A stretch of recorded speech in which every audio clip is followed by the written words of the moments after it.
You were conditioned to be good, to obey, to play fair, even if it costs you everything. But what if I told you that this very conditioning, this sacred rule book of right and wrong, is the very reason you're losing at life? Because while you were learning to be noble, others were learning to use virtue as a weapon against you. Machiavelli never regarded morality as a virtue. He regarded it as an illusion of strategy. Blind morality to him was not a virtue. It was a trap. And in a world of deception, those who hold on to unyielding principles die. They are defeated. As he so famously warned in The Prince, a man who attempts to be good all the time is bound to come to ruin among so many who are not good. You want to survive through this world? Then the first thing you must do is destroy the script they have given you. Because the truth is horrifying. The people who taught you to be good never intended to abide by those rules themselves. They only wanted you to be predictable, simple to control, simple to manipulate. Morality makes you predictable, and predictability is lethal in a power game. When you tell people, I could never lie, I'd never betray someone, I always treat others the way I want to be treated, you're not only sharing your values, you're giving your enemies a cheat sheet. You become a set of levers they can pull at will, too loyal to quit, too honest to protect yourself, too kind to retaliate. And while you're clinging to your righteous principles, they're bringing those same values to cut you down. Never reveal your moral limits. When people can't expect your limits, they can't control your moves. Be water, shapeless, flowing, incompressible. Appear righteous when righteous is what you need to appear. But beneath the surface, do what has to be done, because strength in the real world does not belong to the most righteous. It belongs to the most bewildering. Ever heard the good man let go first, the faithful woman forsaken? The good friend used up and cast aside? That's not bad luck. That's what happens when morality is practiced without force. Machiavelli understood this well. Morality, without the means to support it, is only a weakness waiting to be exploited. He believed it is wiser to appear moral than it is to be moral. Why? Because appearances breed trust. Authenticity incites assault. If you must be cruel or crushed by your kindness, Machiavelli's answer is brutal but clear. Be cruel, but not out of evil, but out of necessity. Let's be honest. The ethical teachings you were taught never did intend to make you great. They intended to make you obedient. Turn the other cheek. Forget and forgive. Be the bigger person, noble indeed. Strategic? Number, these morals are not virtues for all. They're limits on action. They make the herd compliant. That's why Machiavelli did not write The Prince for the peasants. He wrote it for kings, those who have to balance mercy and cruelty with surgical finesse. His advice? Use morality as deception, not dogma. Be a fox to recognize traps. Be a lion to scare wolves. Understand this. Morals are the weapon manipulators use to shame you into submission. A good manipulator will not debate your morals. They'll deflect them. They'll shame you with your empathy, bind you with your loyalty, muzzle you with your integrity, return to your life through your forgiveness. And you'll think you're playing the high ground. But Machiavelli would say that this is being manipulated by the ghost of your own reputation. So make your virtues optional, not habitual. Compassion, only if it costs you nothing. Loyalty, only to those who would bleed for you. Forgiveness, only to those who will suffer without expecting it. Make virtue earned through pain, not handed out like candy. You don't need to be good. You simply need to look good. People don't care if you're actually righteous. They care if you seem so. We are living in an optics world, not a values world. It is the Machiavellian art of virtue manipulation. Act nice, act honest, act fair. But when the time comes to cut down, do not flinch. That is how you unsettle the public, but keep the blade sharp in your back. Let others project their values on you. Do not give them anything real, only an image of what they want to see.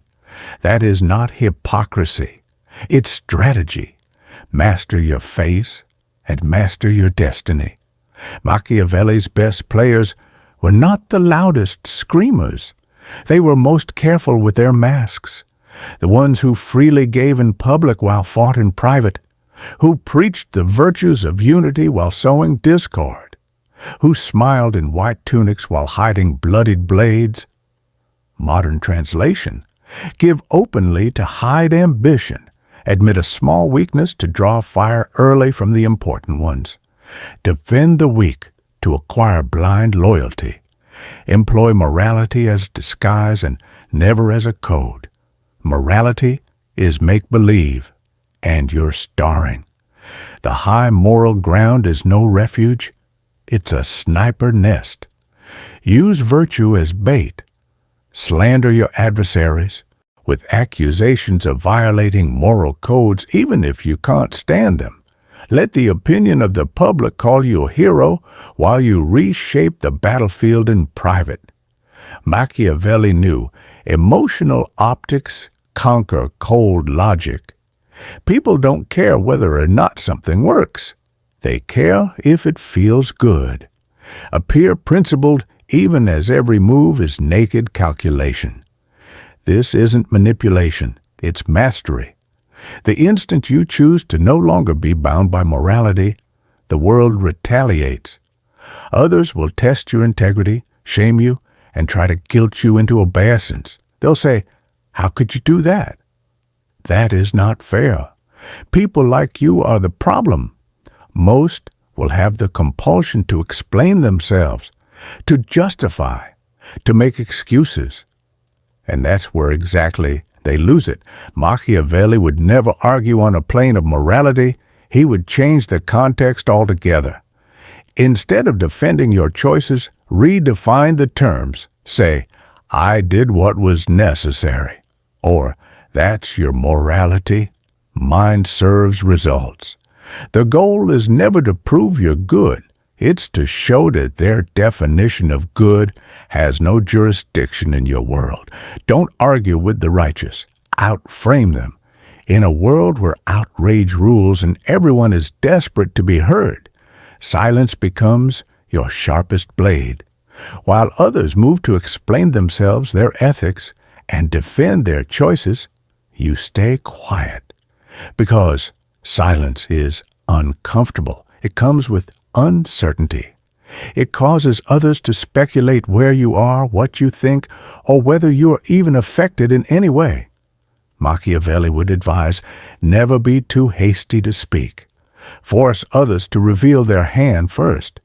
Each moment of silence builds you leverage. Each withheld reaction makes your opponents dance in the dark. Strong individuals don't justify. They assert. They don't apologize. They reposition. Only speak when it strengthens your position. Otherwise, let others choke in the noise while you work in cold, strategic silence. Take a look around. Who does people walk on? Who gets ignored, dismissed, cheated, used? It's not the ruthless. It's the so-called good guy. That guy who works on a code of rightness, who believes that justice and integrity will triumph, who believes that being good guarantees respect. Machiavelli would have a good laugh, not because goodness is vile, but because the world doesn't compensate goodness. It compensates leverage. The good guy is the doormat, the fallback, the emotional crutch, until he wakes up one morning empty, discarded, and trying to figure out how being the good guy is the very reason that no one is afraid to lose him. Want to end this cycle? Stop starting with virtue. Start with value. Make people earn the right to be the recipient of your goodness. Because kindness without a filter is not virtue. It's weakness masquerading as good. Let's break the last illusion. Cruelty isn't always bad. In the hands of the self-controlled, it's a tool, a scalpel, not a hammer. Machiavelli warned, if cruelty is ever needed, let it be swift, surgical, and fatal. The repeated employment of pain creates enemies. But a blow that has weight, that enforces submission. You don't need to be cruel, but you must be capable of being cruel. The person who can't cut ties, enforce accountability, or leave betrayal in the past isn't morally superior. She's emotionally enslaved. Strategic cruelty isn't cruelty. It's finding space to survive. Make your mercy a choice by making it explicit that it's not reflexive, that it can be withheld, that it will be earned. Guilt isn't a moral compass. It's a leash, and the one tugging on it is the person who's afraid of your autonomy. Machiavelli considered guilt not a virtue, but a bully with which to intimidate people with conscience. When you say, I thought you were better than this, what you really mean is, I thought you were more easily manipulated. Most people are guilty of suffocating in guilt because they confuse disappointing other people with doing evil. But guilt should never result from standing your ground. It should only result from betraying your own strategy. The next time someone tries to guilt trip you, ask yourself, did I break a real rule, or just somebody's dream of who they thought I was supposed to be? That answer will set you free, because if guilt is not earned, it is not a weight. It is a tool that they dare you to detect. Forgiveness can sound noble, but wielded thoughtlessly, it is the quickest route to betrayal. The Machiavellian doesn't forgive with abandon. They forgive tactically, not to mend, not to escape, but to gain leverage. To forgive an unrepented person is to fund your own demise. Let them think you're kind, then use your forgiveness as a collar around their shame. Because genuine forgiveness isn't release, it's keeping them close enough to owe you. Don't forgive for your own good. Forgive to control the board. Because an individual who owes you is easier to guide, easier to maneuver, and easier to own. Power is played, not felt. And once you play it foolishly, you ruin its worth. Machiavelli shows us kindness offered too many times is no longer kindness. It's expectation. And expectation breeds entitlement. You've seen it.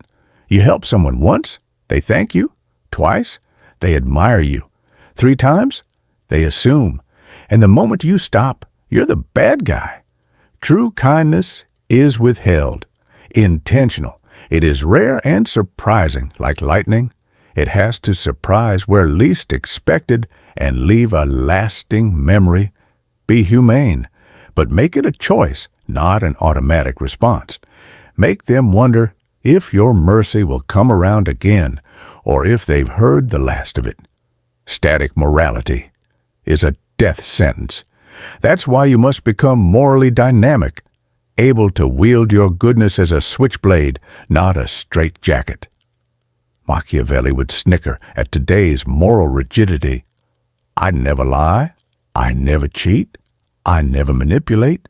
These are not virtues. They're billboards for your enemies. The more predictable your ethics are, the weaker you are. But if you make your values situational, you're impenetrable, killable, respected. Don't ask yourself, is this ethical? Ask yourself, will this keep me in power? If truth serves your purpose, speak truth. If lying secures the battle, lie without shame. Don't let ethics guide your decisions. Let outcomes do that. They tell you that loyalty is noble, that it's rare, but they don't warn you that it can kill too. Loyalty, blind and instinctive, is the way the strong keep servants. It's the way weak kings hold their crowns and how abusers sleep soundly at night, knowing their victim won't escape. Machiavelli would ask, whom do you owe your loyalty to? And more importantly, why? Loyalty must be earned, not commanded. It needs to be earned, not handed. Be loyal only to the ones who would die for your triumph, not those who gain from your quiet.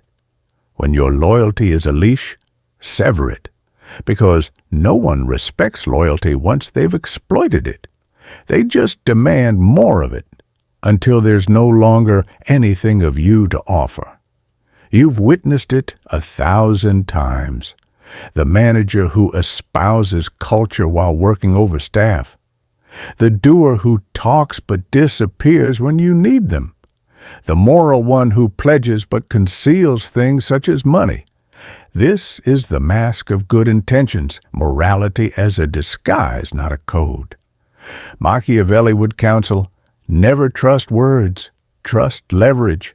Pay attention to people not for what they say they cherish, but for what they will sacrifice. Good intentions mean nothing if they cost nothing. You must learn duplicity.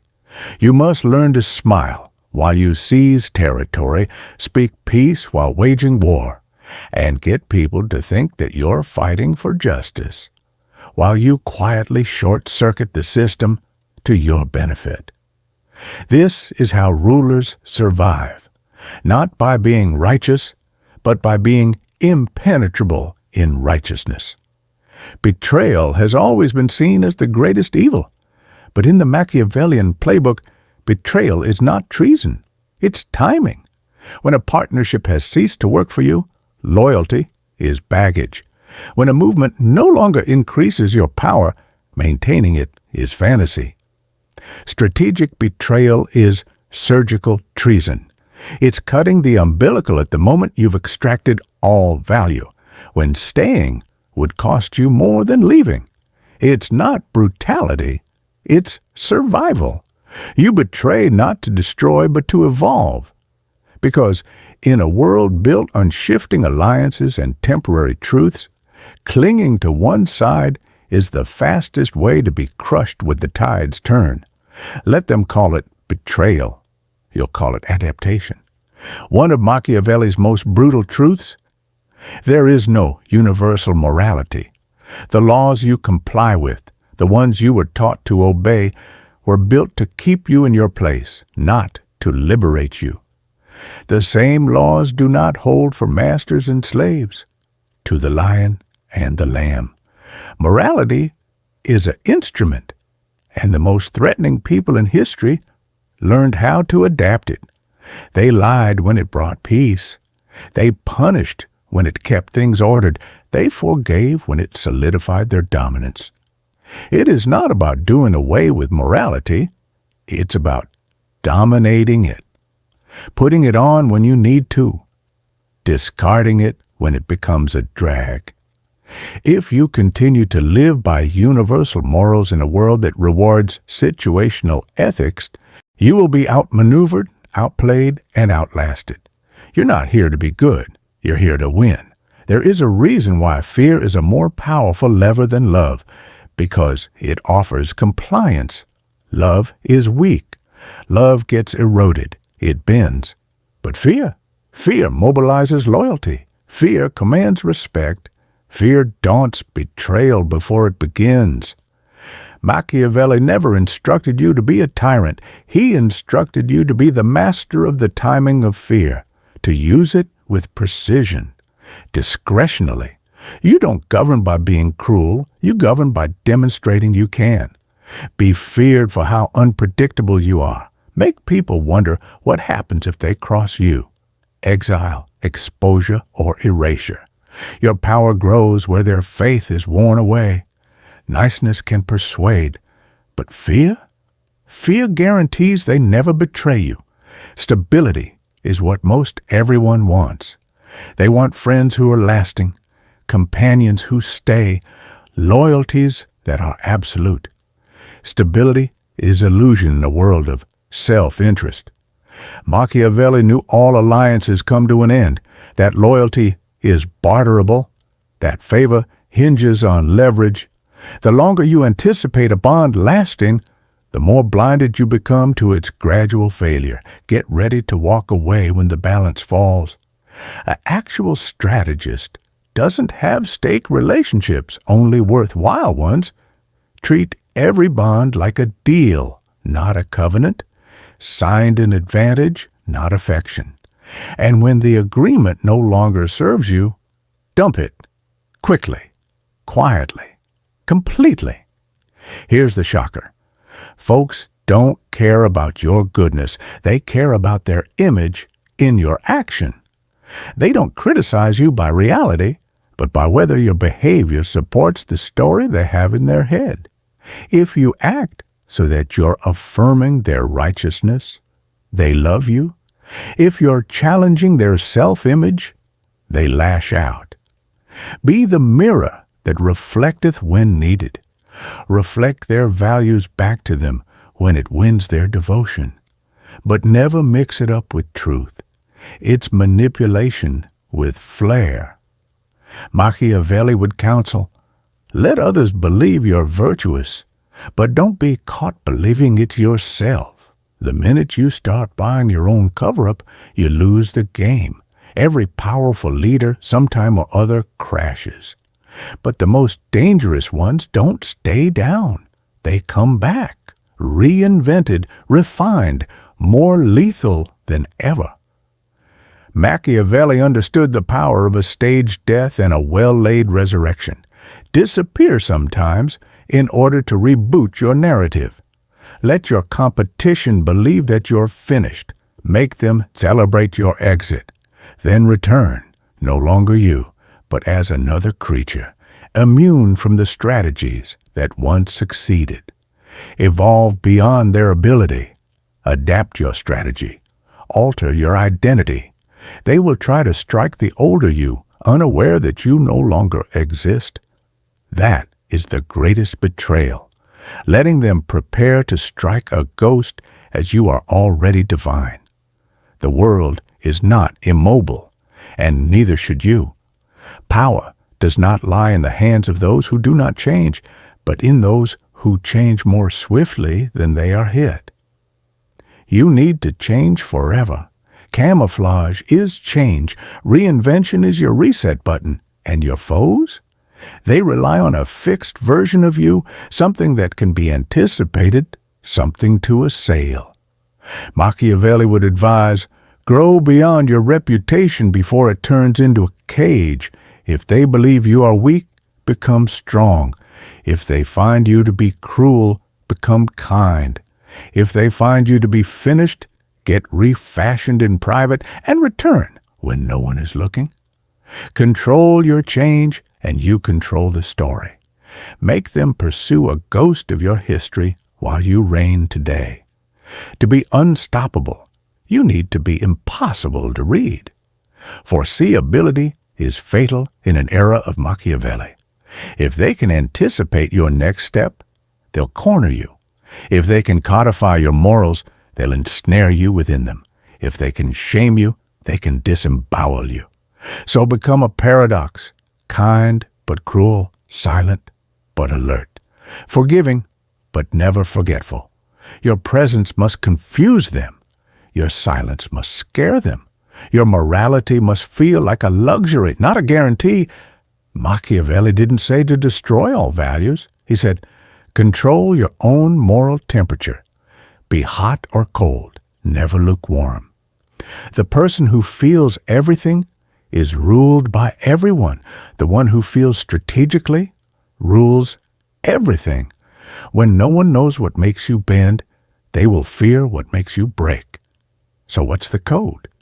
Principle is not your jail. It's your puppeteer. Kindness is not your anchor. It's your facade. Morality is not your compass. It's your instrument.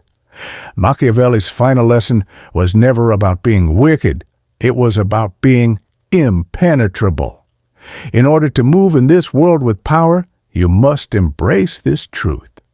In the actions of men, and especially of princes, the end justifies the means. Your conscience must further your mission, not kill it. Your principles must yield to situation, not hinder it.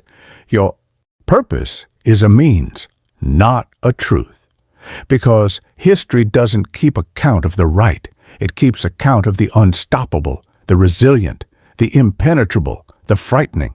Then incinerate that dusty old rulebook. Inscribe your own code of stone and shadow, not to turn into a beast, but into a monster proof. You weren't born to be remembered as nice. You were born to be remembered as someone with authority. Let others get to keep their halos. You're here to wear the crown. True Machiavellian greatness begins when you stop wondering what is the right thing to do, and rather ask, which version of me must I be to come in and win this battle? You are not a single individual. You are a portfolio of strategic avatars, each set to work on a specific terrain: the predator, the caretaker, the saint, the shadow, and only those who can learn to master who mask to wear and win and ever rise to real power. Machiavelli never required a prince to be genuine. He made him effective. When everyone is seeing the same face from you, then you are predictable. And predictable ones are easy to prepare for. You must learn how to split your personality, not in dysfunction, but in design. One for the loyal, another for the disloyal, one for the crowd, another for the enemy. This isn't deception. This is adjustment. You must be the wolf in wool when tranquility is what the herd needs, and the storm when they need terror. In each scene, ask yourself, what does it demand? Truth or lies, virtue or vengeance? For when you master controlled duality, they never anticipate it. Have you ever noticed? The world loves a benevolent leader, but only after he has defeated his enemies. Mercy in advance of victory is seen as weakness. Greatness in victory is mercy. So if you're wondering whether or not to be merciful, ask yourself, did I win? Because if you haven't, then your mercy will not be a moral choice. Your mercy will be a signal that you're giving up. Machiavelli grasped that timeless principle. The masses want to believe in kindness, but they only respect it once they've seen your power to be merciless. If you skip that step, they interpret it as weakness. So triumph first, then pardon. Your forgiveness will sound sweeter when it comes from a place of sheer mastery. That's when your mercy is like a treasure, rare, fought for, unforgettable. Until then, let your mercy stay in the wings and sharpen its sword. Fear is not the opposite of love in Machiavelli's world. It's the economics of survival. Because, let's be real, the loved can be betrayed, the respected can be undercut.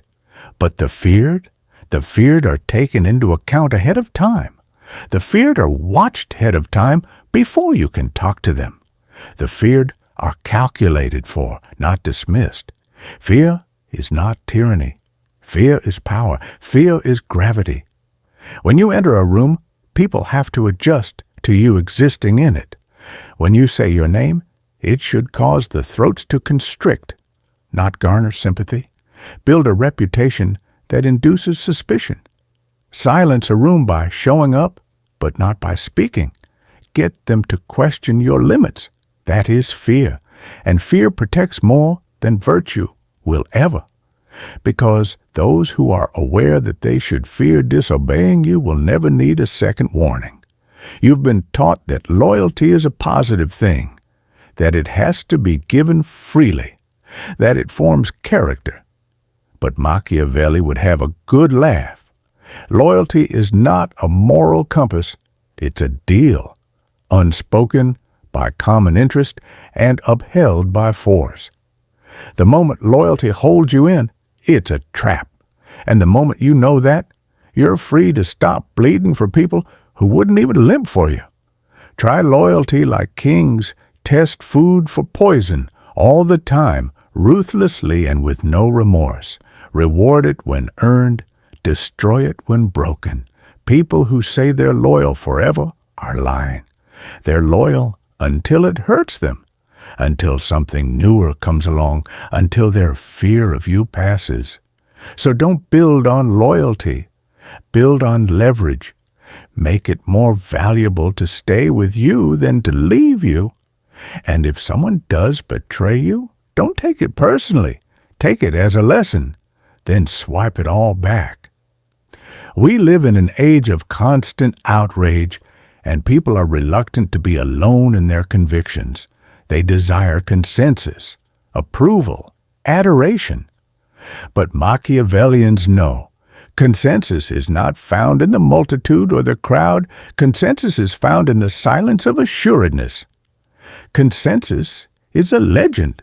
It's the mask of the fearful. It's how the weak pretend to be strong by moving in herds. You need to be above it. Be willing to be provocative. Dare to say what others only whisper. For when you stop seeking consensus, you start demanding notice. And in the struggle for notice, conviction is royalty. Remember, consensus creates complacency. Conviction builds dynasties. So don't plead for consensus. Set the bar. Power is not won through force. It's won through psychological positioning. Before you raise a finger, move their emotions. Before you start a war, start a rumor. Before you make a command, set the parameters where disobedience will be impossible. Every great leader throughout history understood this. Control the perception, and you control the outcome. Machiavelli instructed princes to create fear not by punishment, but by aura. To create devotion not by honesty, but by myth. Your silence must be deliberate. Your gaze must be like an inspection. Your permission must come to feel valuable, like a treasure that must be won. Because when people exist within your psychological space, they bend before you open your mouth. That is real power. Not power through coercion, but power through invisible architecture. There is this myth that Machiavellians are never vulnerable, that they never cry, never let their guards down, never share. That is wrong. They are selectively vulnerable, deliberately, judiciously, and with careful precision, because when the vulnerability is genuine but managed, it disarms quicker than any deception. It makes you look human, humanly understandable, trustworthy, despite being 10 steps ahead of the entire room. Share one truth to conceal 9 secrets. Reveal one scar to conceal 1,000 arms.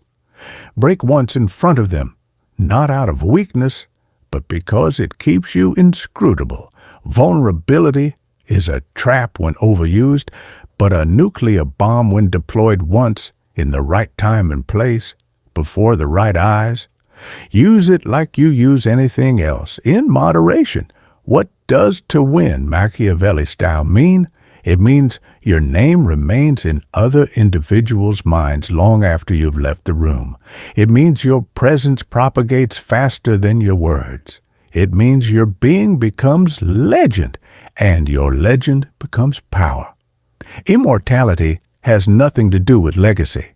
It has to do with reverberation, with echoing so loudly in someone's mind that they take your influence to every decision, even when you're not around. You do this by being indelible.